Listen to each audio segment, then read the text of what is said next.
Okay, we're going to solve both of these equations by square roots. Our goal is to isolate our variable.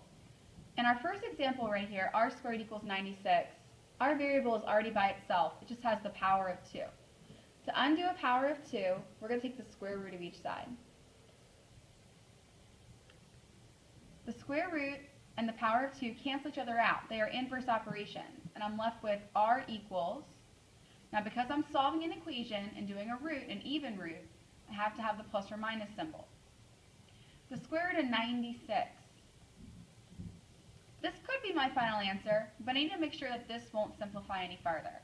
So I'm going to use my perfect squares, 4, 9, 16, 25, so on and so forth. And I'm going to see if any of these perfect squares go into 96. So first, I try 36. Does 36 go into 96? I don't think so. So I'm going to cross that one out. Okay? Then I'm going to do 25. Does 25 go into 96? Nope. Then I'm going to look at 16. Does 16 go into 96? Yes, it does. It actually goes in 6 times. So I'm going to rewrite this as r equals plus or minus root 16 times 6. That's the same thing as 96. All right, the square root of 16 is just a whole number 4. So my final answer is going to be r equals r equals, forgot my plus or minus there. And it's really easy to do that, so don't forget about them. Plus or minus 4 root 6. And that's my final answer for my first equation.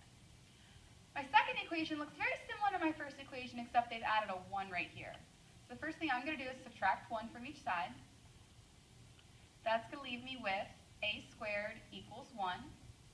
Again, I just want the a value. I need to get rid of the power, so I'm going to take the square root of each side. These are going to cancel, and I'm left with a. I need to put a plus or minus sign. And then the square root of 1. The square root of 1 is just 1. And that's my final answer.